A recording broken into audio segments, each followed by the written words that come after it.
Well, hello, everybody, and welcome to another episode of Volusia Flagler Cares podcast. Glad you found us. We're available on just about any social media network. I'm your host, Kelly Lacombe, and along with my new co-host, Chris DeWind,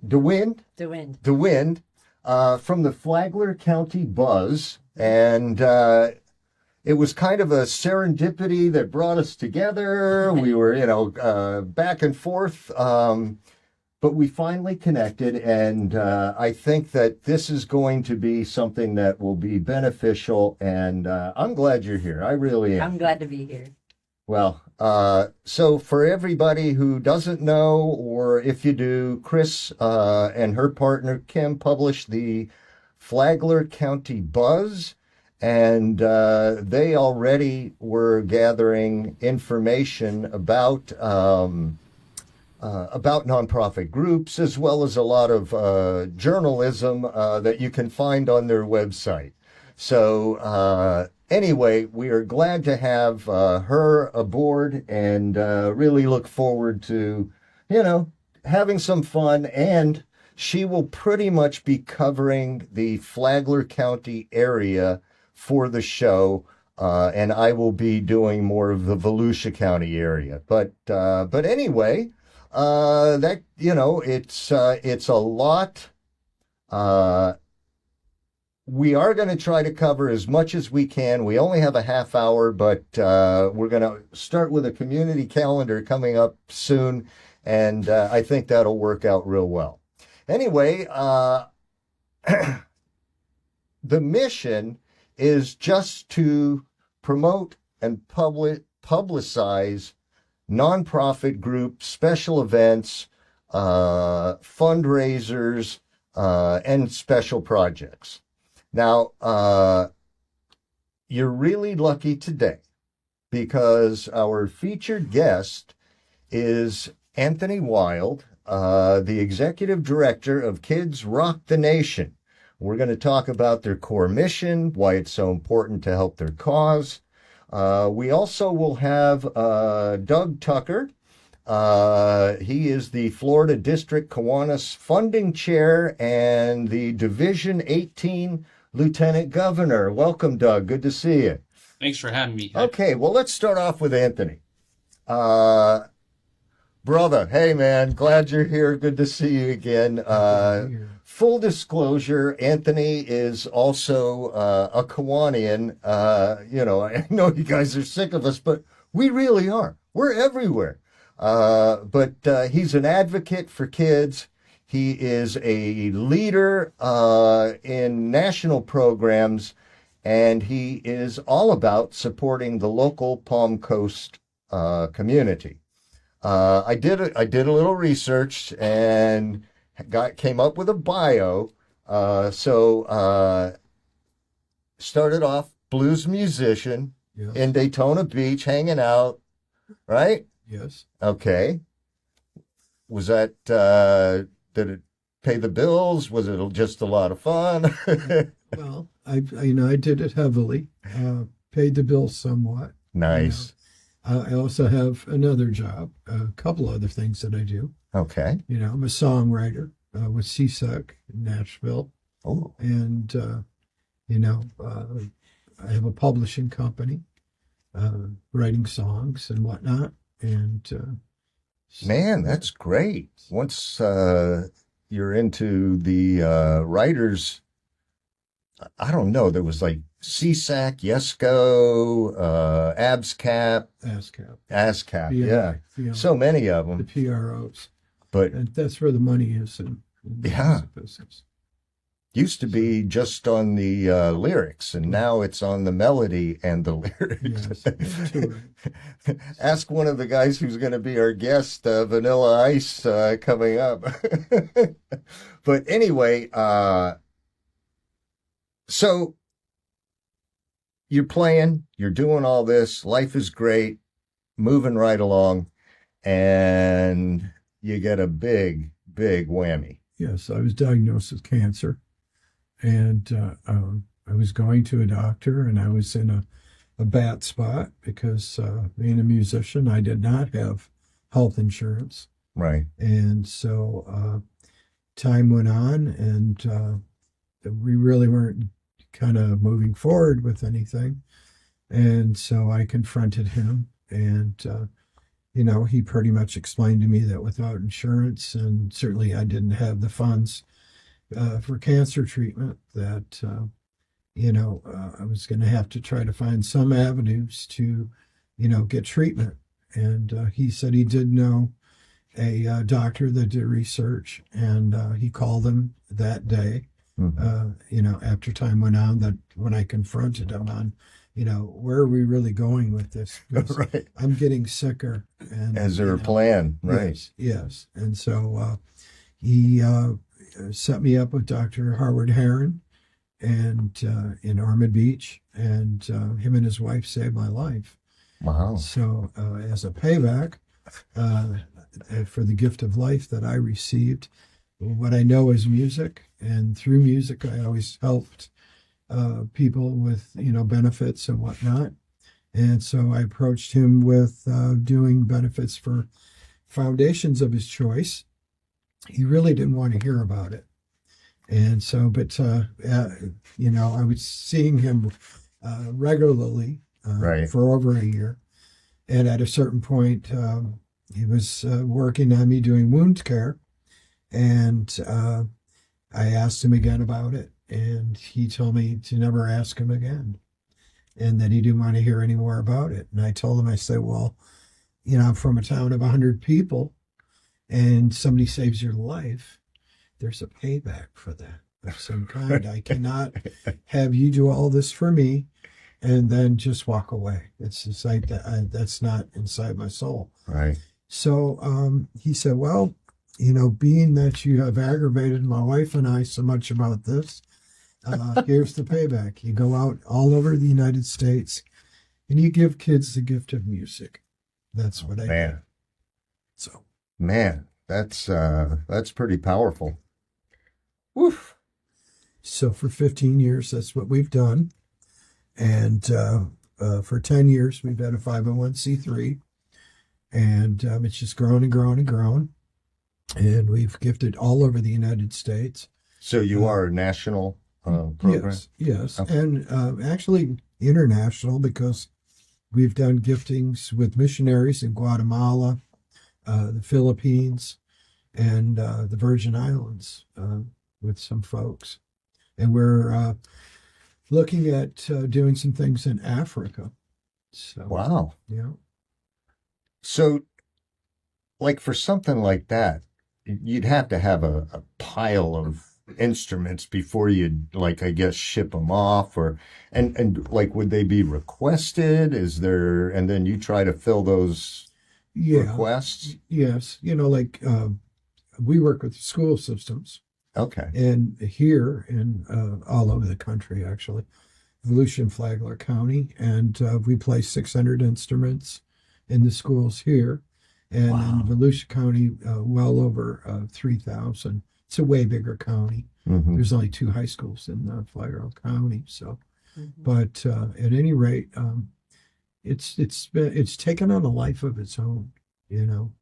So it may sound strange to some people, but I feel like I'm on a mission. A mission I can from imagine. God. I believe my life was spared so that I could help other kids. I can imagine, man. I mean, when you confront the real deal, there's no getting around it, and you get to walk away. Yeah. There's a lot of people that haven't survived what I had. So I feel like I have a purpose and a mission. So, and I've been fortunate to have doors open with that, and we just keep moving forward. It's kind of has a life of its own. And a lot of it, though, I must say, is because of hard work and dedication. And that is what we try to instill in the kids. Because when I go to these schools, especially in other states and around the area, we do lectures. And we talk to the kids about, staying off the streets, be a good citizen. And through Well, music, you can do that, music studies. So, you were talking about how this over since 2014, this has taken on a life of its own, and you're able to provide instruments internationally as well as throughout the nation. And from the sounds of it, it sounds like it's kind of just blown up. But could you share some of the trials and hardships that you had to go through to get this started and actually get it up off the ground? Well, yeah, you have to get people to believe in you. And, so we talk to folks, and I've worked with some really big time musicians, and a lot of the musicians start when they're young, so they can kind of relate to it in that regard. And then, we approach businesses, corporations. The Kiwanis Club has helped us tremendously, and we want to be a good partner with them, forever. And so, it's all about that. You got to really work it, really work it. Organizations like BMW. We got a relationship going with them through the Daytona Auto Mall, the BMW there, and now wow. the Earl and Betty Fields Automotive Group in Chicago support us every year, with a grant. So, If you could give one piece of advice to some of the nonprofits here in Flagler, we have a lot of really small ones, and they try, and it's a struggle. Could you offer any advice for some of those nonprofits on how to succeed in that avenue of growing their organization and reaching more people? I think that you have to approach as many corporations as you can, and just tell your story and be heartfelt about it. And, you just, I think your sincerity and motivation, people see you're excited about helping kids, or, whatever it is that they may be interested. I think a lot of it is like people have talked to me and they go, they can just kind of feel the enthusiasm. Passion. The passion. Yeah. Yeah. So. Well, kind of following, how are kids selected, especially if, you're doing this in the United States do they have to be a certain age? They do. Okay. 8 to 18. Okay. After 18, we feel that kids at that point should go out and get Buy a job. an instrument. That's correct. And we go through the school systems because, when I first started, and I'm going to be honest with you, every kid would like to have an instrument, but then when you go back and you contact them, and I was running into situations where some of them were like, oh, well, now I'm into soccer, and I didn't realize it was going to hurt my fingers. Well, no pain, no gain. When you're running around on the soccer field, your muscles are going to hurt, but you work through it. Right. And so I decided because if people are going to give me their hard-earned money, corporations and whatnot, I must spend the money correctly. Yeah. So what I do is I started working through the school systems, and that way, the music directors, they know the kids that are really interested. Right. And you can put instruments at the schools, and they can be there for 10 years. So all these kids over all these years that are coming in are able to use these instruments. Okay. See, I thought that it was given directly to the children, not to the schools. Or is it both? It's the both. See, what it is once they're given to the school, then the teacher tells me Johnny, Susie, and Billy are the ones that are really, really going to be a good investment. Yeah, because there's no way you could keep up with that many schools and districts. And we try to do out of the box things, like in Columbia County, Georgia. We put 10 guitars in the library, and so the kids can check out a guitar instead of a no. So we try to do things that are out of the box, right? And then mom and dad can see, hey, they really are interested. Right. So their investment is a good investment. Right. You know, so Or there's just at least they know that they're going to stick with it, and Correct. now is the time to actually buy. right. So you have to really come up with a lot of out of the box ideas, and talk to a lot of people, and we work with churches, schools. We Well, work with kids that have autism. You know, I right. did see that. I did see that video you had sent me where you donated to Vincent's Clubhouse yes, with the Here. Kiwanis Club. Here in Palm Coast. Yes, we did 8 guitars, a sound system, microphones, so the kids could have, like a karaoke night. Yep. Think of what that does for those children to be able to open up and sing and just feel good about themselves. It's Well, and just be joyful and happy and not have any stigma or anything. Exactly. We did the New Smyrna Kiwanis did this ball with the handicapped services of Volusia County, and it was one of the coolest things. There wasn't a dry eye there. I mean, when that DJ was playing music and the kids are just, I mean, it was kids and adults, out there dancing, and nobody was handicapped. It was just beyond cool, they were having a great time no matter what. So you gift these instruments. Is there any quantifiable measurement of, this is how many kids were enrolled, and they, this is what their GPA is, or there's probably. No, in fact, we like to work with the underdog, the kid that maybe would never get an instrument if there wasn't Kids Rock the Nation, because that could be the next greatest musician in the world. Right. Or just a good person who knows how to play guitar, It's time well spent. Right, right. I mean, off the street, Well, we were talking earlier, and Chris brought up about the discipline. You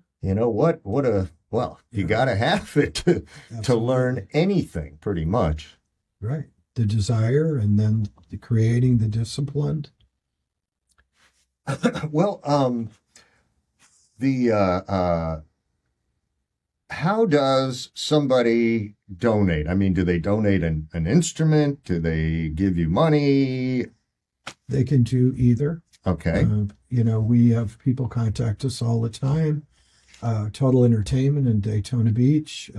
Love those guys. Yes. Steve is on our board, and Steve and Kate, his wife, they're fabulous people. That's a drop-off center for us. So if you have an instrument that is, say, like in your garage or your attic or wherever it may be. Yeah, I mean, how many people have come down, from up north? They put this stuff in the, some corner of the garage, and nobody's getting any use out of it. So, yeah, hey, come on, everybody. Break into the attic and pull out those old instruments, and let's see if we can't even get more for Kids Rock the Nation. And you have a website? We have a website. They can, contact us through Kids Rock the Nation. .org? .org. Okay. Facebook. They can call me personally at 386-338-4857. I'll take any and all calls. And, we accept most all instruments. At the moment, pianos, acoustic pianos, unless it is a baby grand, we have a hard time placing them. I had 5 in my living room, and so I've gifted those out, and I'm trying to keep a proper house. So right. We don't have the storage is at my home, and so bigger instruments like that are tough for us to take in, but guitars, horns, just about anything. So, well, I have one last question for you. Sure. Could you give us some advice or even a challenge on how us sitting here with you and even the community and the listeners, on how and why we should put such an emphasis on investing in the next generation. Music is healing, getting kids off the street. We want kids in our county to be good citizens. And music study, it's a proven thing. You know, in our application / contract that we do with the kids and mom and dad, there's all kinds of case history with Harvard University and all these top universities in the country. And it's just a proven thing that kids that are involved in music do better in school. They're better communicators. They're dedicated to what they're doing. Right. So it just creates Follow through. Yes. It's just so many things that music, it's all math, Right. So, Neater. yes. So it's a great outlet. It's time well spent. Right. And if you're, in a band or anything, just the camaraderie and The teamwork of it. well, yeah, no doubt.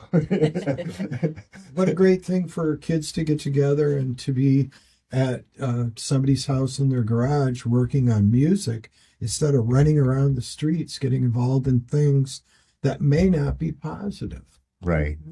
Right. And then you have dad going, turn that crap down. Well, Anthony, I got to tell you, when we first met, I was just really, really taken with what you're doing and the mission that you have. In fact, Chris edited a video from some of the different things that you were able to provide. And can we go ahead and show that now, Al?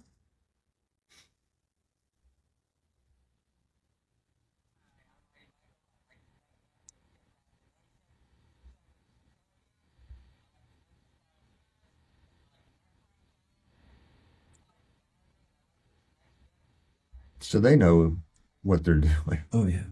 This kid is with my Tom Perkins. He's going to be a blues star.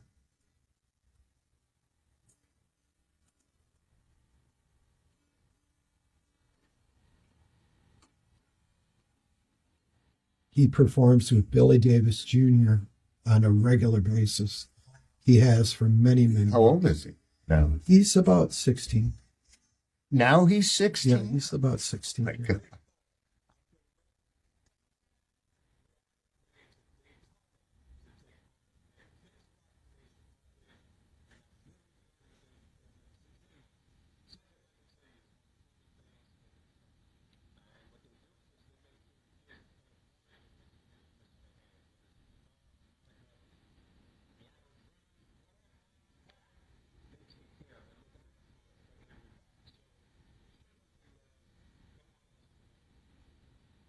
Last week they did a gifting in New York with Kevin.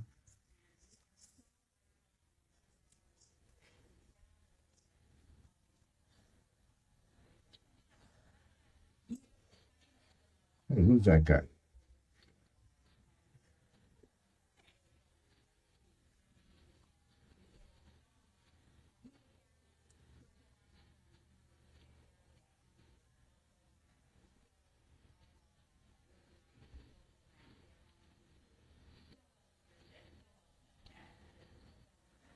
Man, even the amps and speakers. Oh, yes.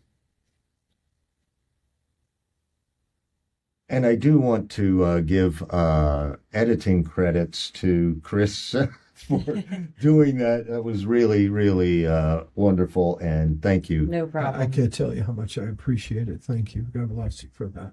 No, it wasn't a big problem at all. Well, Happy to do it. We appreciate it. I'll tell you, Anthony, hopefully we can get this kicked off. Hopefully we can get a little more publicity, people to know about what you're doing. And, we stand ready to help you, man. We appreciate what you do. And, we're grateful. Mhm. Thank you So, very much. thanks for coming on. Anytime. My next guest, Douglas Tucker. Doug is the Florida District Kiwanis Funding Chair and the Division 18 Lieutenant Governor. as the district chair of, well, and he's a nice guy. He's a good friend, and we've kind of developed a relationship as lieutenant governors. And but I find that there's so much happening with nonprofits right now that there are challenges both at a club level, at a division level, and then at a district or like a Southeast Conference type of level.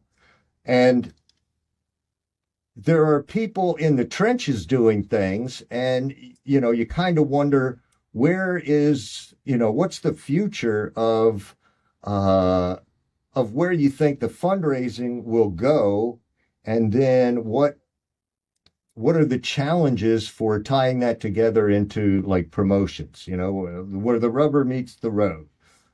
Well, first of all, thank you for giving me an opportunity to speak today. I apologize. I was a little late. I was in a conference call. I do have a 9 to 5 job. I was retired, but now I'm the CEO of a medical institute. But you're exactly correct. I mean, fundraising has changed so much over the years. If you remember, when you were in high school or even in grade school, you used to go around and sell candy bars and door to door and all that stuff, or your parents would take a list of work and all that stuff. That's how fundraising used to get done. It's really changed and evolved over the years. And as a non-for-profit, a 501c3, as a foundation, it gives organizations now an opportunity to really branch out and utilize technology. So there's a lot of different ways. We could get into a lot of different discussions on how we do it at the club levels and even at the division levels. But the district level, I'm the fundraising chair of the whole district of Florida. And, it's also given up some opportunities there. Well, now, do you work with national companies? Are there, I mean, the ideal partnerships, Kelly, is you'd want to get big major corporations to buy into your organization as a partner. When I try to set up partnerships for both either my club or the district, it's really a long-term partnership. I'll give you an example. If you're going to do a charity golf tournament, and golf tournaments are very popular here in Florida, we have a lot of golf courses. A lot of people come here to live, to play golf. On my charitable golf tournament that I set up, the Larry Taylor Legacy Golf Tournament, we lock in our title sponsor for at least 3 years. We ask for a 3-year commitment from those organizations or those companies. And that gives us time to partner with them on some of the projects that they do. And then they get to know us and they get to buy into the projects that we have going forward. So if you're going to do a playground project and you're going to need funding for multiple years, it's always nice to build those corporate partnerships and have them know that the expectation is, hey, for the next 2 or 3 years, we're going to need a commitment from you. And they are willing to do that. But a lot of people are afraid to ask. That's probably the biggest thing in fundraising, right? Is the ask. The fear of rejection, the fear that they may not know who you are and you'll have to explain it. If you can get over that, and there are ways of doing that, but if you can get over that fear and develop a knack for asking, then fundraising, it becomes fun. And that's really what it's all about. So just a few minutes ago, you had mentioned that there's, a few different things between what you do at the district level versus down in the trenches at the clubs. Can you kind of highlight some of the different fundraising avenues that you handle at the district level versus some of the different avenues that the individual clubs are doing? Sure. And you also have to understand the way Kiwanis is set up. If you're a Kiwanis club and you're a foundation, you have your service account and your administrative accounts, right? Your service account dollars come in from the public, they have to go back out to the public. Your administrative account, those monies come in from club members and then they're used for club expenses, dues or meals or whatever. At the district level, it's a little different. Kiwanis, Florida District is actually a 501c4, and there is a difference between a 501c4 and a 501c3. But the foundation, the Florida Kiwanis Foundation, which has a separate board and is basically a separate entity, they're a 501c3. So the challenges that we have at the district level, a lot of clubs don't if they're set up as foundations. I'll give you an example. If you're a club, you may do a golf tournament, you may do a pancake breakfast, you may do a raffle, okay? And those monies will all come into your service account and you'll expend those on service items. But at the district level, any monies that we ask for, let's say, to be a sponsor at our district convention, those monies come in, but it's harder to get those bigger dollar figures due to the fact that we're not a 501c3, and a lot of corporations or a lot of foundations like to donate to other 501c3s for the tax benefit of it. Now, a 501c4 can still take money in from the outside. They just have to file the proper paperwork with the Florida Department of Agriculture.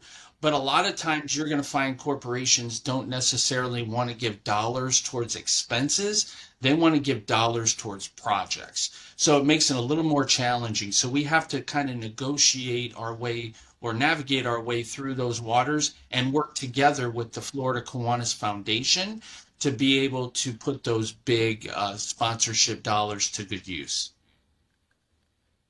Well, yeah, you definitely long-term sponsorships are the way to go.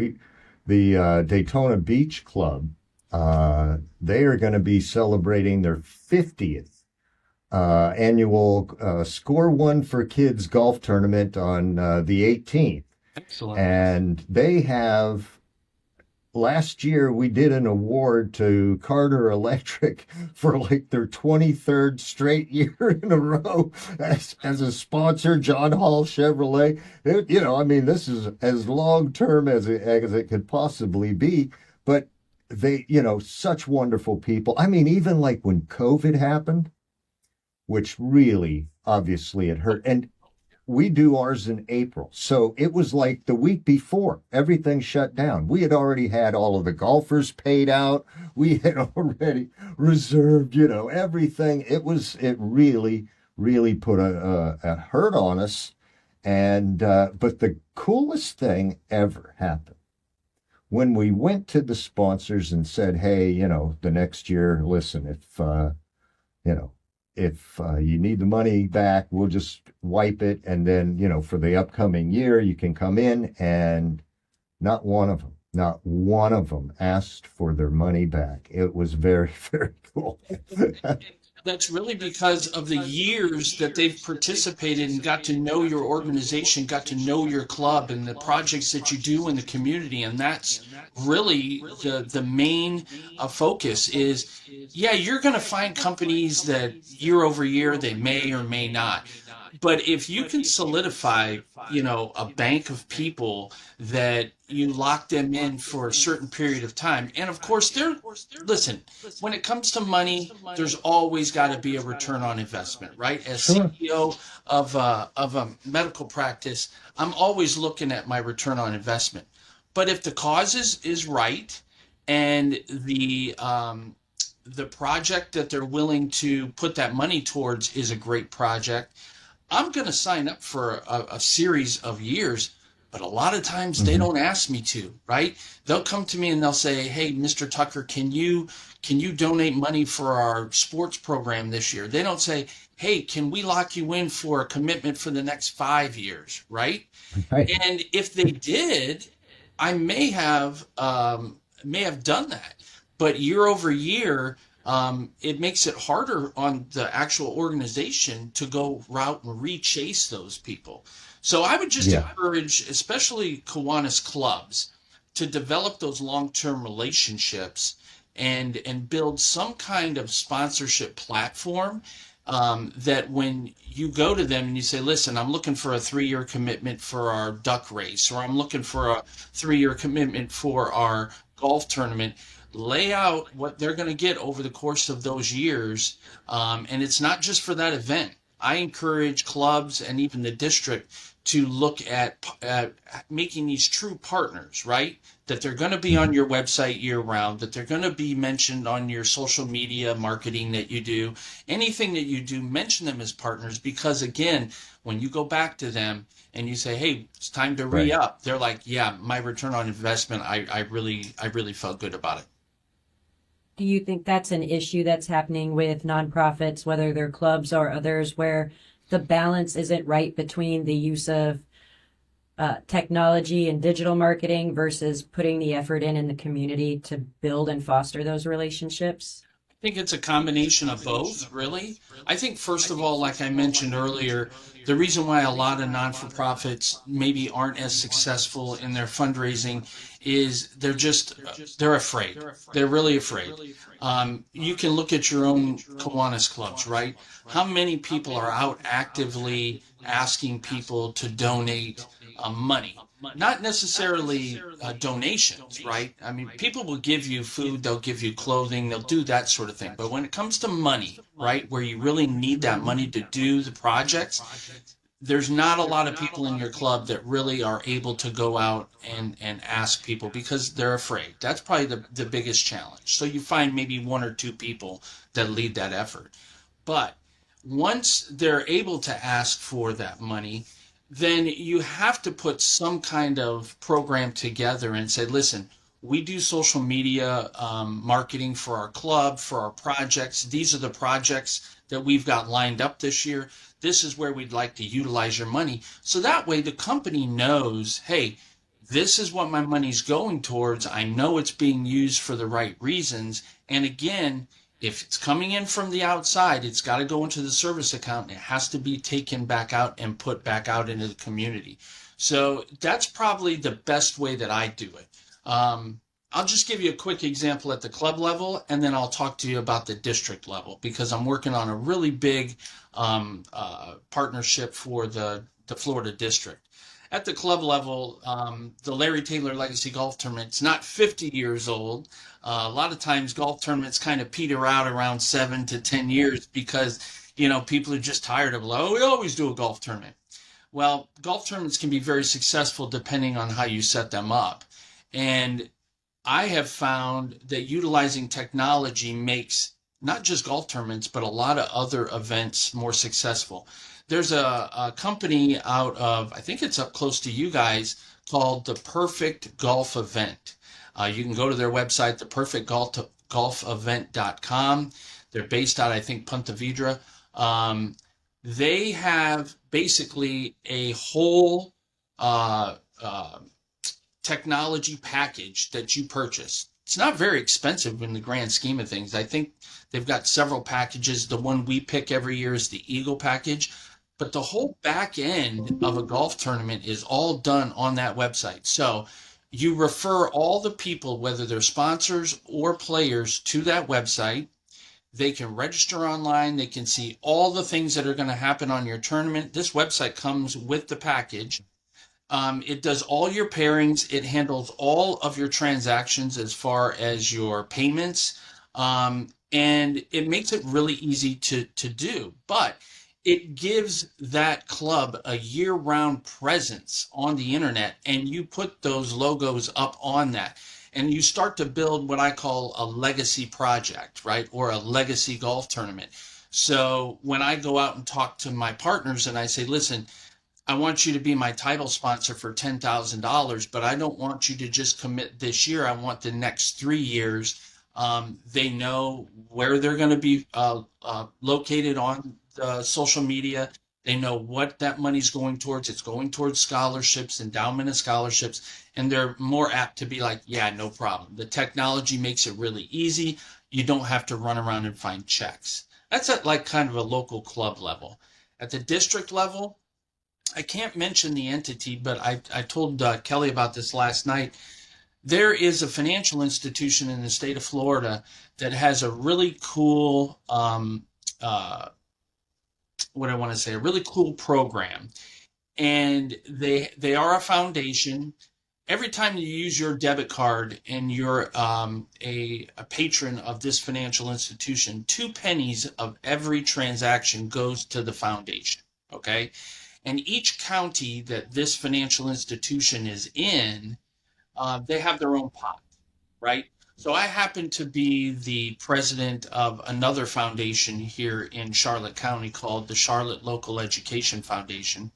And we've gone to this foundation several times to ask them to donate to us. And last year, the number that we gave them was $40,000. We need $40,000 to fund these things. And they gave us the $40,000, but they said, you're not asking for enough money. And we were like, wow, okay. This year Love to hear that. right. We went back to them and we asked for $80,000. But this is the cool thing about this institution. Every one of the counties they're in has these pots of money. So what I'm trying to do at the district level is I'm trying to team up and say, okay, every one of those counties that you're in, we have at least 1 or 2 or 3 Kiwanis clubs. We want you to help fund the SLPs for the whole district for the whole year. And that's going to take approximately $50,000 to $80,000.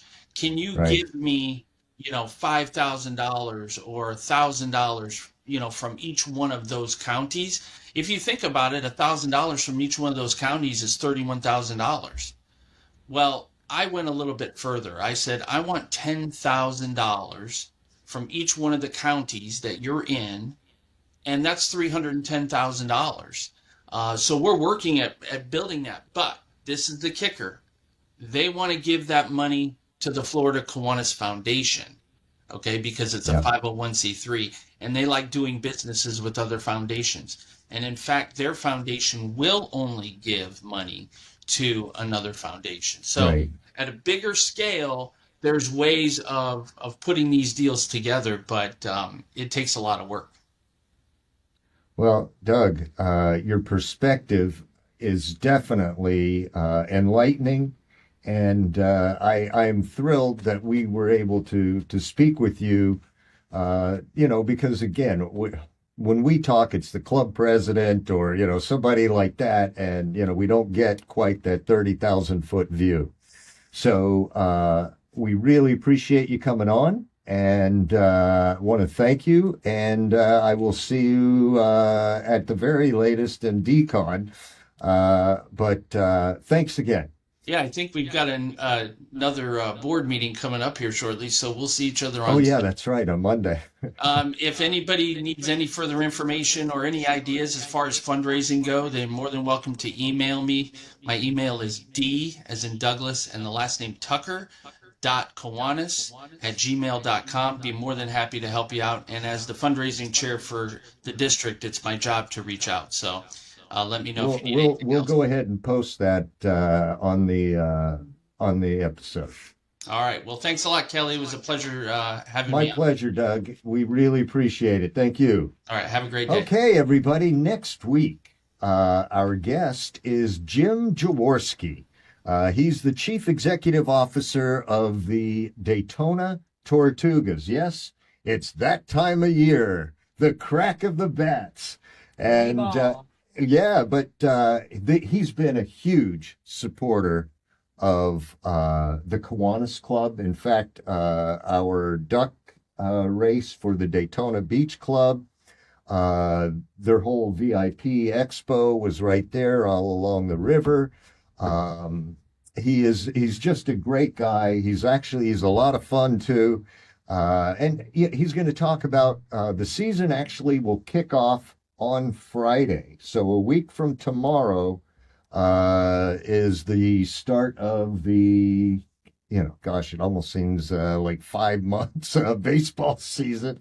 And that'll be at Jackie Robinson Memorial Stadium.